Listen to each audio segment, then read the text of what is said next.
क्या कर रही हो, मैं सारा दिन काम करके आता हाँ, हूं, तुम क्या कर रही हो। आई नो जी। वेलकम बैक, वापस आ गए हम और हमारे साथ हैं कुकी, जो हमारे फैशन फील्ड का, फैशन इंडस्ट्री का एक बहुत बड़ा नाम है, बहुत अच्छा काम करता है and he is so good. बार बार मैं इसलिए कह रही हूँ क्योंकि जो लोग वाकई बहुत अच्छा काम करते हैं उनकी बहुत ज़्यादा तारीफ़ करनी चाहिए and I want to appreciate you. That's very sweet of you. And उससे ज़्यादा हम जो ब्रेक में बात कर रहे थे ना, हम ज़रा कुछ पर्सनल लेवल के ऊपर बातें कर रहे थे और जब मुझे पता ये चला, और इन्होंने खुद वैसे अपनी थोड़ी सी तारीफ़ की है, मगर मैं इनकी बेगम से खुद फ़ोन करके पता करूँगी कि ही सेइंग कि इनकी बेगम इतनी अच्छी हैं और वो इतना ख्याल रखती हैं इनका भी, लेकिन जब से बच्चे हुए बच्चों का ज़्यादा ख्याल रखती हैं और I think that's more important. बच्चों को ज़्यादा ज़रूरत है, आपकी अम्मी ने बहुत ख्याल रख लिया आपका। तो आई थिंक इट्स जस्ट अमेजिंग कि जिस तरह से आप बता रहे थे, ज़ाहिर है ये फैशन की तो हम बातें कर रहे हैं, मगर मेरा ख्याल है हर इंसान के साथ एक अपनी स्टोरी होती है और वो रियल स्टोरी होती है, ठीक है। काम तो होते ही रहते हैं, but the way you are telling me कि आपकी बेगम जो है वो इतनी खूबसूरती से, इतनी she is a competent mother, तो आई थिंक इट्स ब्रिलियंट। वो कहती हैं कि जी जो काम करने वालियों पे भी नहीं छोड़ती, तो बिल्कुल बिल्कुल मेड्स पे भी नहीं छोड़ती और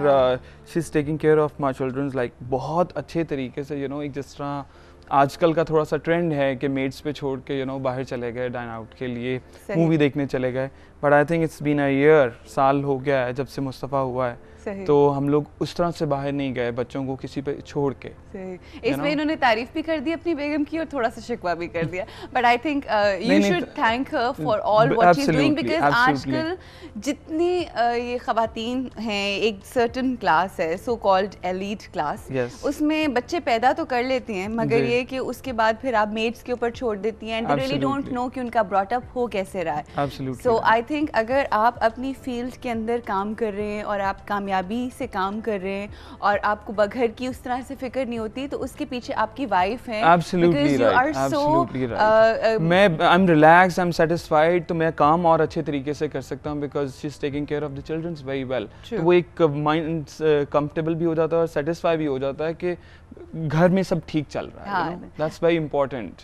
So you should be very happy to say that your wife is a homemaker. She's just not a housewife. She's a homemaker. No, she's a homemaker. Absolutely right. Brilliant. और वो कहते हैं ना कि हर कामयाब मर्द के पीछे एक औरत होती है, तो इनकी कामयाबी के पीछे आज हमें पता चल गया कि इनकी बेगम है। ऑलराइट, हम खवातीन की साइकी की बात कर रहे थे ब्रेक पे जाने से पहले कि इतनी खवातीन के साथ डील करना और डिफरेंट किस्म के लोगों के साथ, कोई कुछ कहता है, कोई कुछ कहता है, किसी की सोच कुछ होती है, कोई कुछ चाहता है, तो उन तमाम लोगों को सेटिस्फाई करना, उनको तहम्मुल के साथ समझाना, ये आपका लर्निंग प्रोसेस बहुत होता होगा। बिल्कुल, अभी तक लर्निंग प्रोसेस चल रहा होता है, यू नो। अभी भी ऐसे क्लाइंट्स आ जाते हैं जिनको आप देख के सोचते हो कि यार ऐसे लोग भी हैं, यू नो। हम लोगों के पास पूरे पाकिस्तान से लोग, बल्कि पूरी दुनिया से ही आते हैं। बाहर से लड़कियां आती हैं जिनकी शादियां हो रही होती हैं, वो अपने ब्राइडल अटायर्स के लिए आती हैं, यू नो। सियालकोट से लोग आते हैं, गुजरांवाला से लोग आते हैं, लाहौर से लोग आते हैं, फैसलाबाद से लोग आते हैं, इस्लामाबाद से आते हैं, कराची से आते हैं। तो वो डिफरेंट एक तो क्लास भी और एक डिफरेंट यू नो लोग भी, और वो जब आते हैं तो आप अक्सर तो कुछ लोगों के साथ तो काम करके बहुत मजा आता है बिकॉज वो आपको अंडरस्टैंड कर रहे होते हैं। लर्निंग प्रोसेस बहुत होता है, बहुत लर्निंग प्रोसेस, और आई बिलीव भी करते होंगे बहुत कुछ लोग तो बहुत तंग भी करते हैं। प्राइस पॉइंट, प्लीज खुदा के लिए पैसे ले ले, मैंने नहीं आपका जोड़ा बनाना। अक्सर इस तरह होता है कि जब वो you know there are people जो कि कहते हैं कि जी हम डिज़ाइनर के पास आए हैं, तो डिज़ाइनर की सुने, ठीक है, जो वो हम पे ड्रेप करेगा या जो वो हमें बताएगा उसमें हम सबसे ज़्यादा चलेंगे। That's how it should be, you know. Designer के पास आप क्यों आते हो, you know. And there are people जिनका एक सर्टन सेट माइंड होता है और उनको पता है जी हमने रेडी पहनना है और हमने इसी तरह की चीज़ पहननी है, then just go and make it by yourself. Exactly, बिल्कुल। आप क्यों आ रहे हैं और आप दूसरे की बात नहीं सुन रहे। अगर आप दूसरे एक डिज़ाइनर के पास आ रहे हो तो एटलीस्ट उस पर ट्रस्ट करो, यू नो। खुद ही अपनी वही चीज करानी है तो खुद कर लो, खुद ही कर ले। बिल्कुल सही। जाएं लिबर्टी मार्केट, वहाँ बैठे हुए बिल्कुल सारे डिजाइनर्स का छापे वैसे दुख होता है, कभी ऐसा हुआ है? बहुत दुख होता है। यू सी, मेरे बहुत सारे कवर्स आए हुए हैं वेडिंग के, अभी एशियाना का रिसेंटली मेरा कवर आया है। तो होता ये है कि वो हमारे आउटलेट के बाहर तो होर्डिंग या पिक्चर्स लगी होती हैं, बट आप जाओ ना इस तरह मार्केट्स में तो हम रेगुलर जो अड्डा वाला वर्कर्स और इनकी जो शॉप्स होती हैं जैसा लिबर्टी में, उन्होंने पोस्टर्स लगाए होते हैं। अक्सर तो मेरी लड़ाई भी हुई है कि ये आप उतारो, एंड और जो हम बना रहे होते हैं उससे 10 गुना ज्यादा वो बना रहे होते हैं, बिल्कुल सही क्वांटिटी में। बट ऑब्वियसली वो क्वालिटी और वो फिनिश और वो काम नहीं मिल सकता, मगर देखो एक माइंडसेट ये भी तो है ना, वो लोग कहते हैं लो जी कुकी से हम बनाए, लोगों ने जाके एक होता है ना बिल्कुल एक्सपेंसिव एक चीज करवाना और कुछ कम प्राइस में मिल रहा है, तो people there are certain people जो वो प्रेफर करेंगे, बट उनको इस चीज़ का आइडिया नहीं है कि फिनिशिंग कितनी इंपॉर्टेंट है, फिटिंग कितनी इंपॉर्टेंट है, और एक जो डिज़ाइनर आपको देख के आप पे बताएगा आप पे क्या अच्छा लग रहा है, वो एक रेगुलर बंदा नहीं बता सकता। आजकल फैशन के हवाले से अगर हम बात करें तो फैशन में what is in these days, मैं मतलब बहुत फॉर्मल की बात नहीं करी, मतलब जो आजकल ज़रा कैजुअली जो लोग ज़ाहिर है जो देख रहे हैं उस हवाले से। There was a certain trend कि जी बहुत लॉन्ग शर्ट्स चल रही हैं, and there was a time जब बहुत छोटी कमीजें चल रही थी। मैंने थोड़ी ऊपर कर ली अपनी कमीज क्योंकि आज वाली बहुत लंबी है।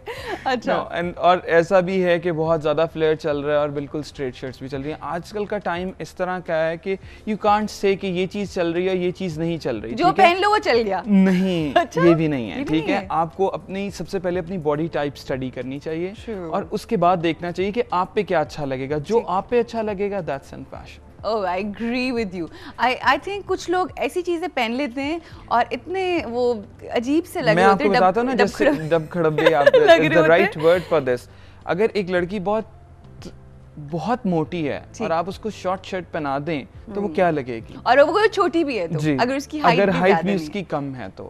और एक लड़की अगर बहुत टॉल है और उसको आप और वो बहुत पतली भी है, बहुत स्किनी है, और उसको आप एक बहुत झोली चीज पहना दें बहुत लूज, तो वो क्या लगेगी। See you have to study your body type, और उसके बाद जब आप डिजाइनर के पास आते हो तो डिजाइनर यही चीज आपको बताता है। यू नो जो चीज आप पे अच्छी लग रही है that's in fashion I believe. और आजकल तो ऐसा ट्रेंड है, बहुत सारे लोग they are wearing long shirts, बहुत सारे लोग they are wearing flare, बहुत सारे लोग they are wearing छोटी लेंथ में फ्लेयर, ठीक। And there are people who are wearing tunics के साथ you know loose pants, you know, ठीक।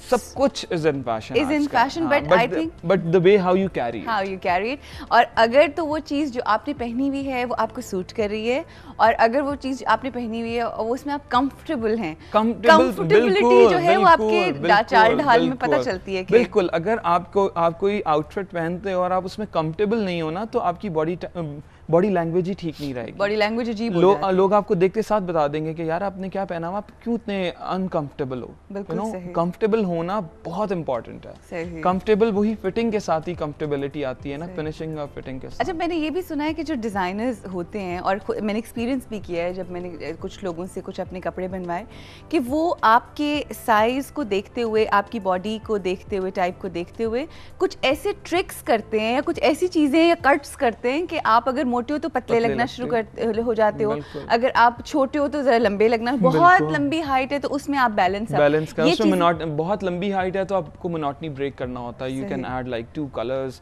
या कुछ इस तरह से बैलेंस करना होता है जिसमें हाइट जरा कम लगे।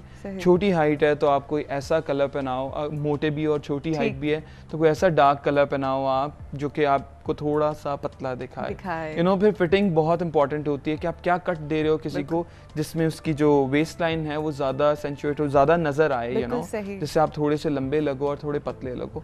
Colour palette plays a very important role कि आप किसके लिए क्या कलर पिक कर रहे हो। यू नो, यहाँ पाकिस्तान में ज्यादा जो कलर है दैट्स स्वीटिश गोल्ड, राइट, उसके लिए और कलर्स होते हैं। If you are very fair तो उसके लिए और कलर होता है, इफ यू आर डार्क तो उसके लिए और कलर होता है। वैसे डार्क के लिए क्या होता है? डार्क के लिए आप यू नो, पर्पल तो करके पर्पल हो गया है, बहुत पर्पल हो गया है। I have seen everybody wearing purple. Purple का नया कलर है जेक्टिक ब्लू, जो कि आजकल जरा ज्यादा ट्रेंड में हुआ है। ये जेक्टिक ब्लू जो है, ये क्या होता है? ये मुझे जेक्टिक आई डिडंट अंडरस्टैंड। जितना नया जब मैजेंटा आया ना, ये क्या होता है? हर डिजाइनर के अपना पैलेट होता है, हर डिजाइनर की अपनी टर्म्स होती हैं, तो वो ब्लू का एक शेड होता है which I can't show you right now. Okay fine, no problem. अच्छा Cookie, thank you so much, it was lovely talking to you. Time का पता नहीं चला, इट जस्ट फ्लू। और ये जान के कि आप माशाल्लाह प्रोफेशनली, तो we all know that you are doing very well, but ये जान के कि आप प्रोफेशन के साथ साथ अपनी पर्सनल लाइफ में बहुत खुश और कंटेंट हो, ये जान के ज़्यादा खुशी हुई है। And I think this is the real success. Now what I am asking you is that एक तो ये कि आपकी बेगम से मुलाकात बहुत ज़रूरी है, ठीक है? उनसे मैं चाहती हूँ अपनी सहेलियों को टिप्स दिलाएं कि किस तरह से बच्चों की ट्रेनिंग और ब्रॉट अप करना है। दूसरा ये कि अगर हमारी जो देखने वाली सहेलियाँ इफ़ दे वांट गाइडेंस, अपनी बॉडी टाइप को देखते हुए वो अगर आपसे कोई गाइडेंस लेना चाहें तो on the show if they come and you also come, so would you be able to guide them on the show? Sure, why not? Why not? If you manage something like that, I would love to come and I would love to train them कि अपने आप को क्या किस तरह से आप अपने आप को स्टडी करो और क्या किस तरह से करो। इसलिए मैंने कहा कि अब मेरे नेक्स्ट सेगमेंट करना है, मतलब नेक्स्ट हमारे गेस्ट आने हैं तो मैं मिल नहीं सकूंगी कुकी को इस शो के बाद। मैंने ये मीटिंग जो है इसी में डन कर ली। Anyway thank you so much once again. Thank you very much for having me here. It was pleasure knowing you.